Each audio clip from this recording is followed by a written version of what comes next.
Boxing update, Bob Arum binunyag na mapapalaban ulit si Naoya Inoue ngayong December. Target ang number 1 IBF mandatory challenger na si Sam Goodman. Target ngayong December 24 gaganapin sa Tokyo, Japan. Matapos manalo si Naoya Inoue kontra TJ Doheny via TKO sa round 7, binunyag ni Bob Arum yung mga paparating na laban ni Inoue at bigatin. Kung manalo raw si Inoue ngayong December kontra Sam Goodman, balak din ni Arum na ipalaban ulit sa April 2025. Gaganapin naman daw yan sa Las Vegas, Nevada. Balak din ni Arum ilagay si Junto Nakatani sa undercard ni Inoue sa April. Balak din ni Bob Arum na paglabanin si Naoya Inoue at Junto Nakatani sa Tokyo Dome. Marami pang laban ang darating kay Naoya Inoue mga tol, edad 31 pa lang ito, kalakasan pa. Lalo na kung aakyat si Inoue sa lightweight division, talagang mapapalaban ng gusto. Pero bago makakyat sa lightweight, dadaan muna sa featherweight 126 pounds at super featherweight 130 pounds. Kung maging champion si Inoue sa mga division na yan, maging 7 division champion na siya. Pero napakahirap na misyon itong mga tol. Dito pa lang sa featherweight, mapapalaban na talaga si Inoue. Kung lalaban pa si Inoue hanggang edad 38, siguradong makahanap na ito ng katapat. Sa ngayon, number 3 pound for pound si Inoue. Kaya si Turki Al-Sheikh nagkainteresado kay Inoue at gusto na rin ito ipalaban sa Saudi Arabia.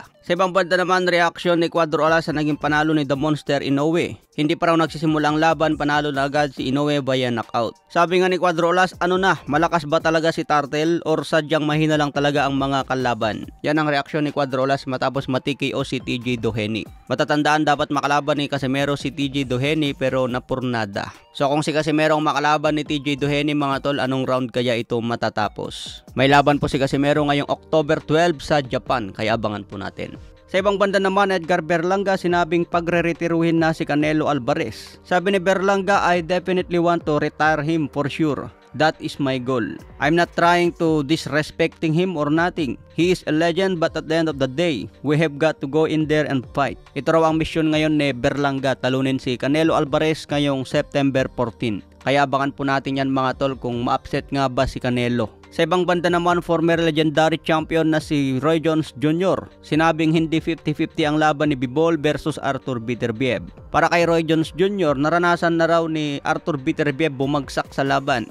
Ibig sabihin, kaya itong pabagsakin ng kahit sinong boksingero. Samantala si Dimitri Bivol hindi pa raw ito bumabagsak kahit nasasaktan sa laban. Kaya mas pabor si Roy Jones Jr. kay Dimitri Bivol, 60-40. Pero aminado si Roy Jones na dangerous kalaban si Arthur Beterbiev. Kailangan daw ipakita ni Dimitri Bivol ang pinakamataas na level sa kanyang laruan sa boxing. Sabi nga ni Roy Jones, 38 na ang edad ni Beterbiev.